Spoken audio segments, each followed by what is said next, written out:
M is for Mason. G is for Graham. B for Betcha. This is the Mgb Wrestling Podcast, the podcast with PG-rated material accessible to wrestling fans of all ages.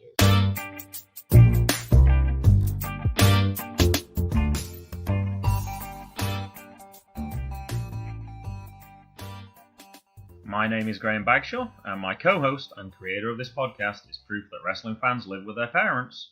My 10-year-old son, Mason.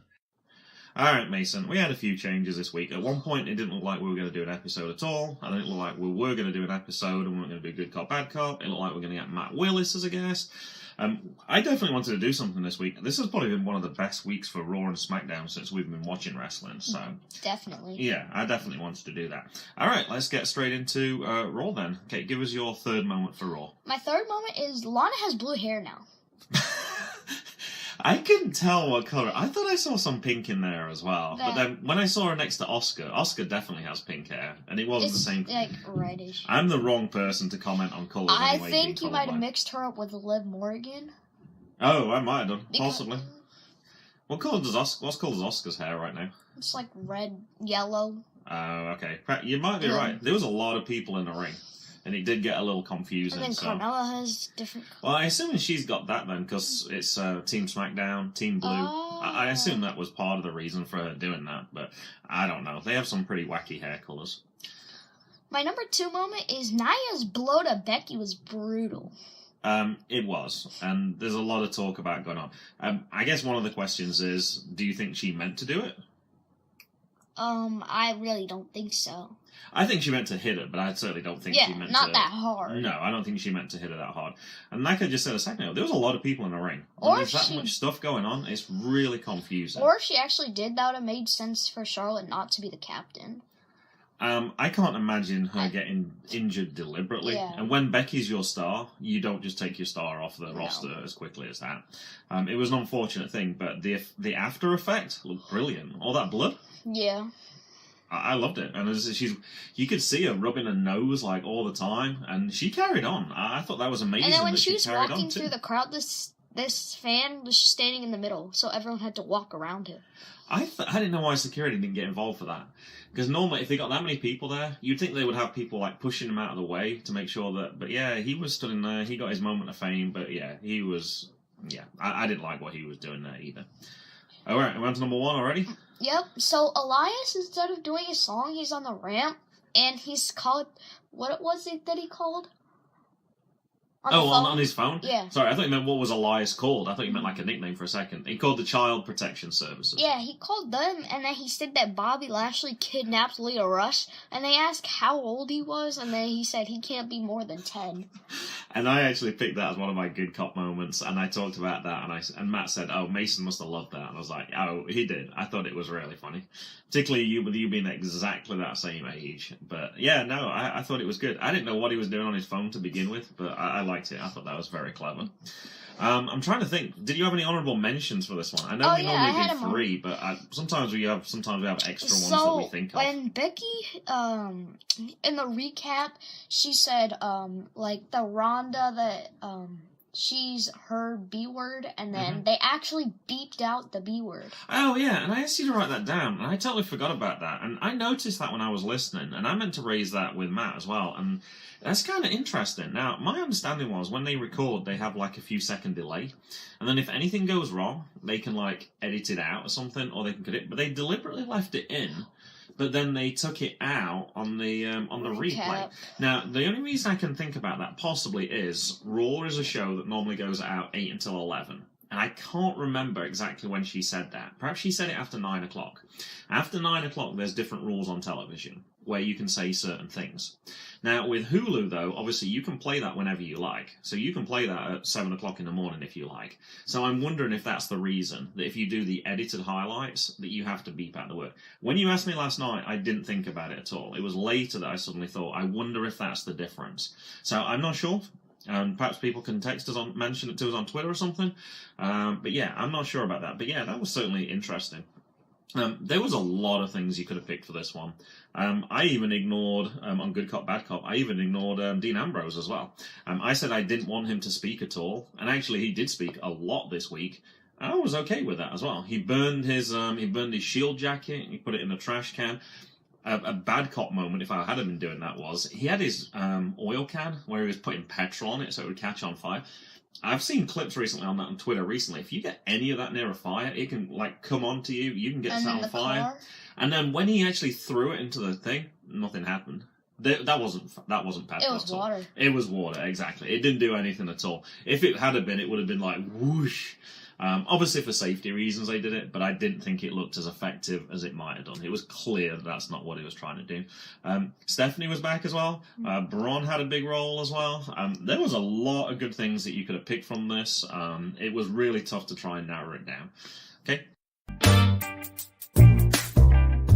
We said for our quiz this week, we weren't going to do a quiz, but we're going to do predictions. Now, I've already done predictions for Survivor Series on the Matt Attack, so you can always go listen to those. Also with our guest, James Vukmirovic, from a couple of episodes ago.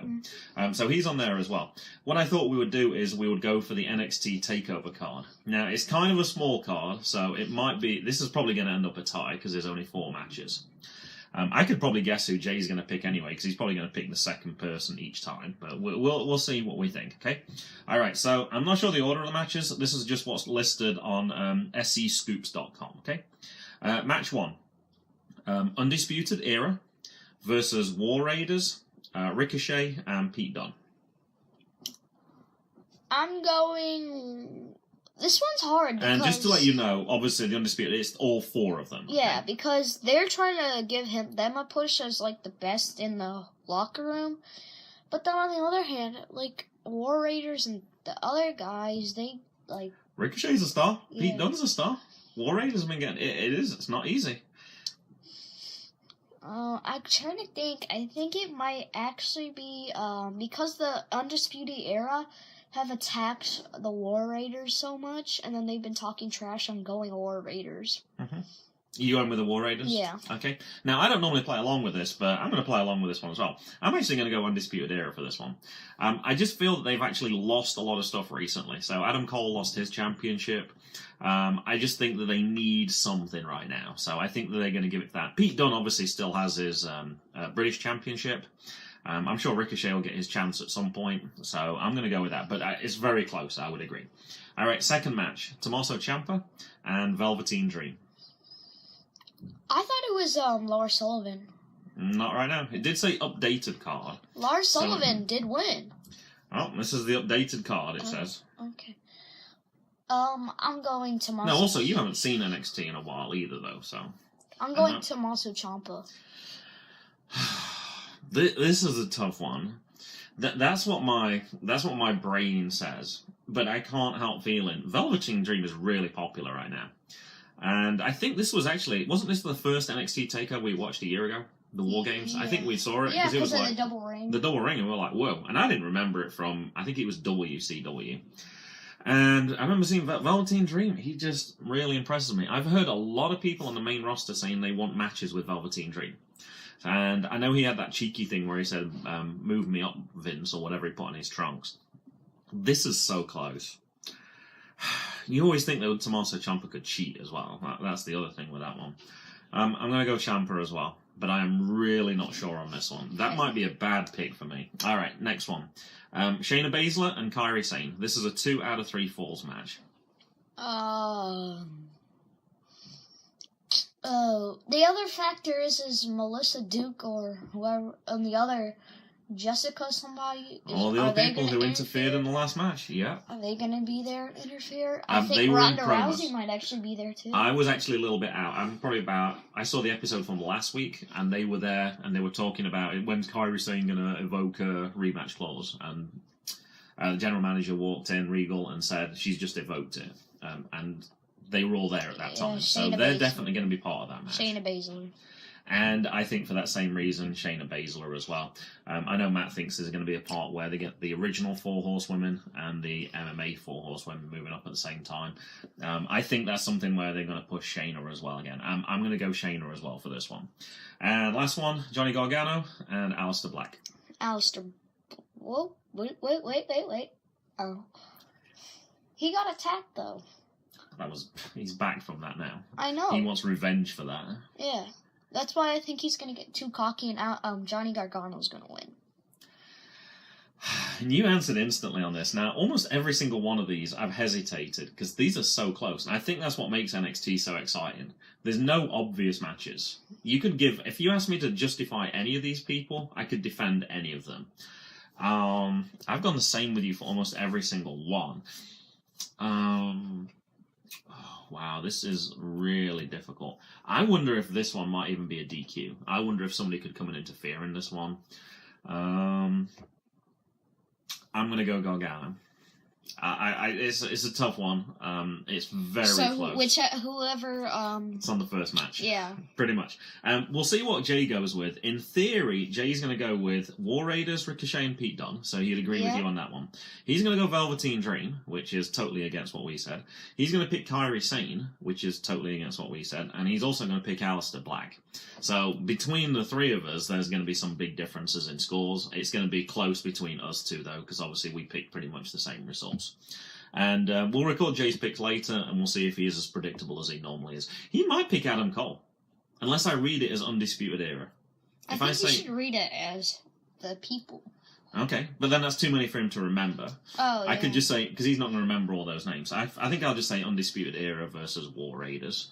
And I'll read it in the order that it says on here. Normally I put them alphabetical, but it looks like... Actually, they might have done that. Oh, no. Aleister Black would be before Johnny Gargano if I was to do that. All right, Jackson. Are you ready? Yeah. All right, so this is NXT Takeover, so there might be some people you don't know on here, okay? All right, match one. The Undisputed Era or the War Raiders? The War Raiders. All right, if I told you Adam Cole was in the Undisputed Era, who would you pick? Would you still pick the War Raiders, or would you pick Undisputed Era? The War Raiders. War Raiders, okay. Tommaso Ciampa. They're strong. They are. How do you know that? Have you seen them? Yeah. I didn't think you'd seen them. Okay. Remember when I watched wrestling with you, and remember when I saw them attacking all of the ones that had black shirts? Oh, okay. Yes, you did. That was Undisputed Era. Wow, I didn't remember you watching that with me. That was the War Raiders. That was the War Raiders, yeah, but they were attacking the Undisputed Era. All right, I can give you a high five for a little bit of knowledge there, buddy. I didn't think you'd seen that. All right, next one. Tommaso Ciampa or Velveteen Dream? Velveteen Dream. Okay. Have you heard of any of those two? No. Okay. Shayna Baszler or Kairi Sane? Shayna Baszler. Shayna Baszler, okay. And last one is Johnny Gargano or Aleister Black? Aleister Black. All right, we made a prediction and we got close. We picked three of the ones you'd pick. We thought you'd pick Kairi Sane, actually, instead of Shayna Baszler. I want to bring my remote control robot to WWE NXT. You don't have a remote control robot. You're not going to NXT Takeover. NXT Takeover is really difficult to get tickets for. You mean when you're older? When I'm 100. When you're 100? Alright, you're about to run off, so does that mean you want to say bye? Bye, everybody, with my remote control robot. Alright, let's move on to Smackdown then. What is your third moment for Smackdown? I don't like Daniel as the new champ. You don't like him as champ? No. Why not? Because I think AJ would be more fit for Brock Lesnar. Now, I did hear, and I don't know if this is when I was recording with Matt today, they said that they didn't want AJ to lose twice to Brock. So I guess that was the original plan. So that was one of the reasons. They're saying he's actually taking a break. That was the latest that I heard. So that was one of the reasons. But that might mean that Daniel loses to Brock then as well, possibly. If AJ was going to lose to Brock, I can't see why you'd let Daniel Bryan beat Brock. I really agree with Seth Rollins. It's just a slap in the face when Brock's the champ. It is. I'm not bothered by it as much. I don't know if I'm desensitized to it now because it's been like over a year. I don't know if I'm just getting used to it. The original story was he only has 2 matches left, which was supposed to be Survivor Series and WrestleMania. Now, you can't win at Survivor Series, though, and then not defend at all until WrestleMania. Well, actually, he's even if he loses, he would still be champion. He would still be Universal Champion. I don't know. I'm not predicting anything anymore with this, because every time I try and predict something with Brock, I've been wrong. Like, we thought he was leaving, he didn't leave. We thought he was going to lose to Roman Reigns so many times, and he didn't. I just don't know what's going on with that story at all. I guess the more important thing I would have thought with, you didn't like Daniel Bryan as the champion. What about him turning heel? I thought that might have been the thing that you raised, because to me, that was probably the biggest surprise. Daniel Bryan was sort of, when he brought back, you know how popular he is with the fans. He's been a champion before. It was just, when were they going to get a belt on him?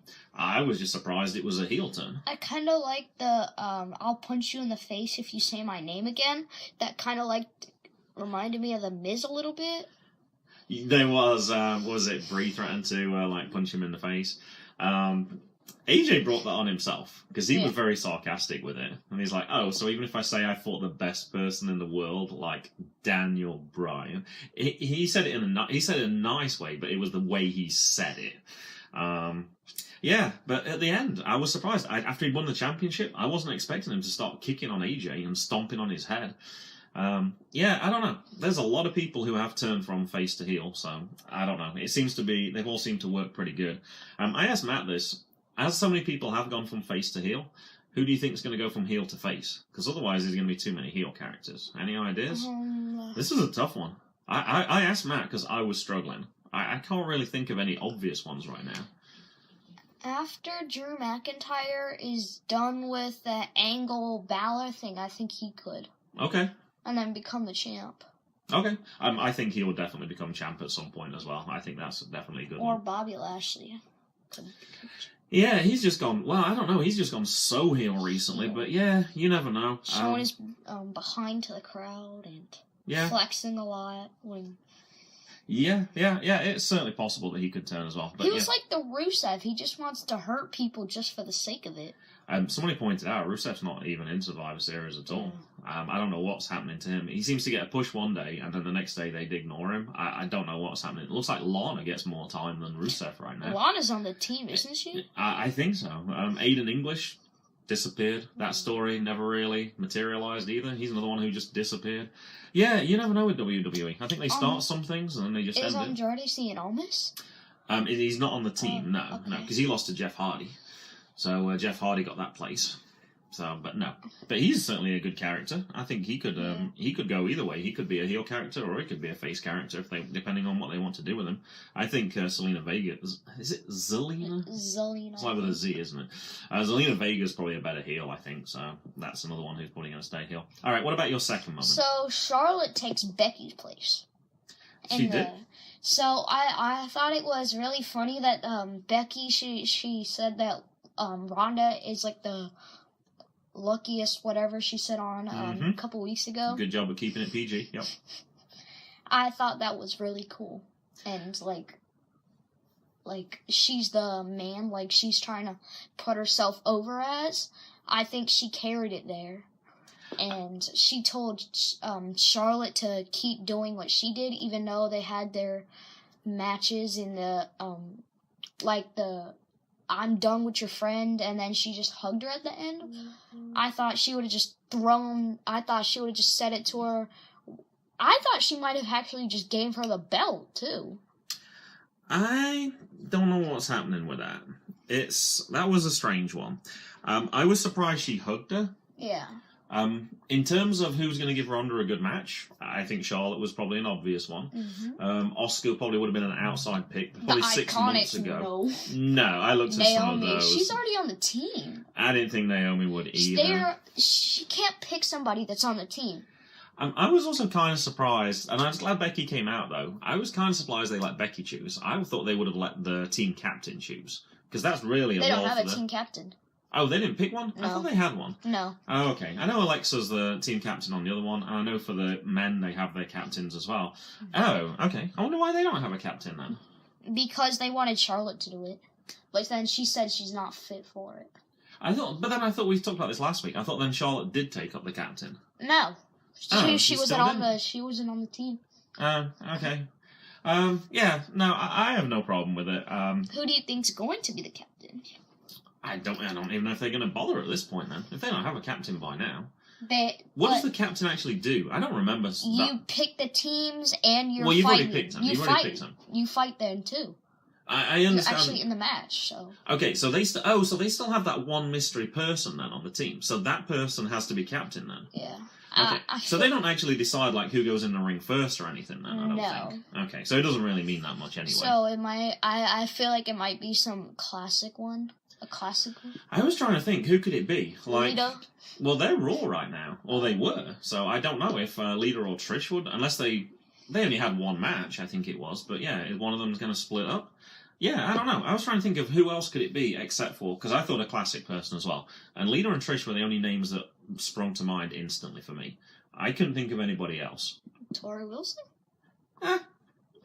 And all due respect to Tori Wilson, I don't think she's a bigger name that she would warrant a place on that 5 team. Ahead of some of the other people who were on that team. You mean Naomi? I don't mind Naomi, actually. I think Naomi's a perfectly good wrestler, but I don't think, in terms of all the other talents on that roster... the names, no. I don't think SmackDown has that good of a team. Like, Sonya Deville, was she ever one of the top people on SmackDown? She rarely even wrestles anymore. I'm going to argue with you on that one as well. They brought her into that, was it Elimination Chamber or whatever? They gave her a push pretty quickly, and I think she has that potential. I have no problems with Sonya Deville. I think she's better than, like we just said, Tori Wilson. But yeah, I don't know. I'm interested to see who that last person's going to be. I hope that it's not James Ellsworth. That would be James Ellsworth. Well, Carmella's on SmackDown as well. That would just be like the silliest thing ever if they did that. That would be kind of funny. Hopefully they won't do anything like that. All right, I've lost track. Was that your 2 moment? Yes. All right, so number 1 moment. So when Miz, he's entering the ring, he brings in a Marine 6 DVD. He did, yeah. I'm sure that they asked him to do that. Or something. Oh, they do. I think it's produced by WWE. Oh, it is. So they probably get a share of it. I think they put all the funding in for it, so they kind of make the film because all the people and the actors are wrestlers. Shawn Michaels, Becky Lynch, Miz. Correct. Is his real name Mike? Yes. Oh. Yeah, that's his name on Twitter @Mike the Miz. Oh. And if you watch, I know you don't, but like on the Diva show, they refer to him as Mike. So yeah, no, Mike is his actual name. I can't remember his last name, but I think he's got Miz in it. But no, that's legitimately part of his name. I think John Cena was in the first 2 Marine films as well. Yeah, I think that sounds familiar. I think Stone Cold might have been in one of them. I remember seeing the first one, and I thought it was fine. It's not going to win any Oscars, but it was entertaining. There was a lot of things blowing up. It was exciting. There was car chases. I think Stone Cold was in one of them. I did see one as well. It was set on like a holiday island, and I thought that one was okay as well. But yeah. No, they were getting their promotion in. The first ever WWE event I went to, you bought me a magazine, and there was this movie coming out, and it was Santa's Helper or something like that. And that sounds familiar. Miz and Paige are in it. Oh, and I haven't seen that one yet. I kind of want to watch that. Well, also, and I forgot about this as well, also came out this week, Paige mentioned on Twitter, I know we used to follow her for a while, and we used to talk about all the things they said, a film about her life has come out. Oh, now, they had tons of promos for it on WrestleMania, and I don't remember if The Rock was in there. They did, because they had her like as a young girl, I don't know if it's with her brother or something, and they were talking and all that stuff. And then he said, I don't care what you think.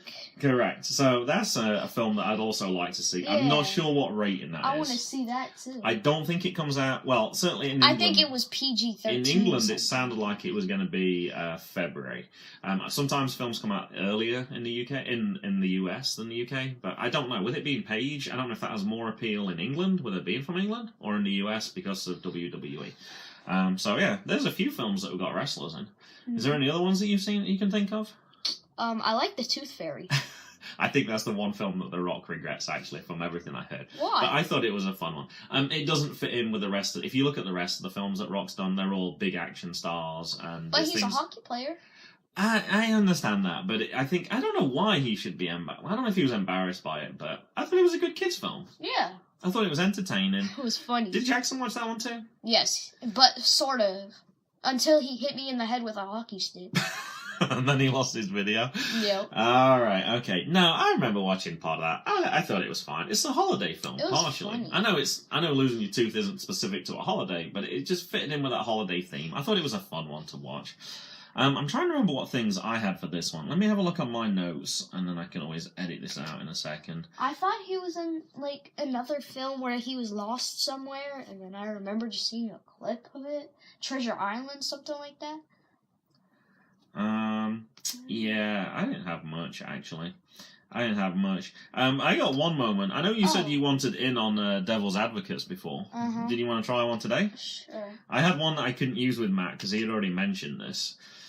All right. Oh, yeah, and another film, I saw Triple H in it, and it was, like, a school bus one.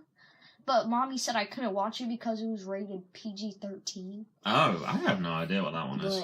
All right, Matt, I know you're listening. You can tell us later what that one is, okay? I'm going to say you're getting close to 13. It won't be that long before you can... I don't think you have to quite wait until you... It's Parent, Guardian, or 13. So if you're with a Guardian, you can probably watch it. All right. So it was... Oh, them trying to pick who the last person was. It was Sasha versus Bayley, right? And then in the end, actually, they just gave the last position to... Oh, Ruby Riott was one of the people that got that position. Oh, yeah. Okay. But I think that's actually... That might have been the Raw side. Yeah, that was on Raw. That was on Raw. Oh, what if Mia Yim was in the team? What if she was the team? She's still on NXT. She's only had 2 matches on TV so far, so it's still a little early. That would be cool from our perspective. And she already fought Bianca Belair. Yeah. And that's actually... We haven't watched that yet, but I know that was last night as we're recording today. All right, this was your Devil's Advocate then. After months of will they, won't they, it was totally worth the wait to see Bayley face off with Sasha in the ring. I thought there's been a lot of tension waiting and, like, the backstage brawls, and so I thought it was really good because they actually get to fight it out, and it was they were always fighting each other and pretending to be friends, and, like, you can't be friends forever, so you have to fight sometime. Oh, that was about perfect. I think that's the first one we've done on MGB. I think Matt got you to do one on his show, right? On the Match Attack. Yeah. He normally gets that us to one do was one kind of easy, though. Oh, it was on his Christmas special. Yeah, he was probably being nice to you as it was your first one, but that was perfect for Tom. I don't think it was that nice, but I got over it really easy. There you go. They do get easier. We've done our 15th one today. I've only done like 3. It doesn't even bother me anymore, but they're kind of fun to do. All right, well, we can add that in. I would say it's kind of a short episode this week anyway. We've got Jackson's material to add in. And I think we can talk about what we're going to do for our next episode. We weren't actually going to release an episode at all because it's going to be busy over Thanksgiving. But as we got your snow day, I suddenly remembered, hey, we wanted to go back and watch Fury Pro Wrestling, episode 1. We saw episode 2, recorded it. We didn't get to see episode 1. I found it online. It's like $5 to watch. So I'm like, sure. But we can also go back and watch Fury Pro 2 because we want to see if we're in the crowd as well, right? Mm-hmm. So you can subscribe for $5 a month. I think it's Pivot Share. And it's kind of an interesting one. I know we have Powerbomb already, but Pivot Share has quite a few different companies. Is that $5 a month? The Pivot Share, you have to pay for each one you want to be part of. So like VCW, you can be part of for $5. It basically just puts them all together. Like MLW was there. I was looking to see if MLW had any recent pay-per-views. It's like 6 months ago. I looked up Glory Pro because I'd heard some good things about that. Same thing. It's like 6 months ago. So I'm not interested in doing those right now. The reason I looked up MLW was, what did you say you'd like to do today also on MGB? I'd like to review MLW. Okay. Have a couple of weeks because there's only 3 matches in one show, but it is weekly, so we could gather up a couple of them, like do top 3, or we could just talk about a couple things we noticed about him on each episode, because it'll be quick. So. Yeah, we don't have to do top 3. We can pick what we like. Like I said, there is only 3 matches. We could talk a little bit about each match, and you possibly talked about doing it monthly. I don't think that's a bad idea at all. I think that's probably reasonable. Yeah. We certainly don't need to do it every week. I don't think we need to add it in necessarily with the regular MGB. We normally review Nova Pro once a month as well, so we've kind of got a couple of different shows in there, and then we've got our regular show as well. So we'll have to see. We're in the middle of a month right now. We don't want to go back and watch the ones we already did, so probably starting in December. So probably around Christmas time, that might be the time that we'll probably do the first record for that one. And it helps because we were going to follow a person on Twitter and then do that, but we're too busy. So. Yeah, we never got around to that. I think it's a nice idea. Perhaps in the summer that would be a good one to do when you got a bit more time and you got time each day. You can spend 10 minutes just looking up to see what people did. But yeah, MLW does have some of those people who we talked about. Marco Stunt was one person who we were very interested in. PCO as well. MJF is also on there as well. Jimmy Yuta or Wheeler Yuta. Yeah, that's weird. I don't know why he changed his name for that one. If you're not familiar with MLW, I think it's called MLW Fusion. It comes out Fridays on, and I'm not sure what the name of the channel is because we don't watch it. I think it's BEIN. I'm not even sure what that is. Sounds like being, but it's not that. Or you can watch it the following day on YouTube, and they're on about episode 29, episode 30, I think it is. But yeah, you only have to wait a day. It's all free. Episode's about 40 minutes to an hour, something like that. Yeah. With it just being 3 matches. But yeah, I've really enjoyed what I've watched so far. And Dago was really good. I've been impressed with every match. I watched the first 2 by myself and then was like, hey, do you want to watch these? And then you were straight in on it. And you enjoyed it so much in 2 weeks that you've suggested that we do that. So that's something that we've got going, something going forward that we're going to try to do as well. All right, don't forget to follow us on Twitter at Mgb Wrestling Pod, and you can follow me at Mr. Bagshaw. Also, listen to the other podcasts on the Visionaries Wrestling Network. It's goodbye from me. And it's goodbye from him. Goodbye.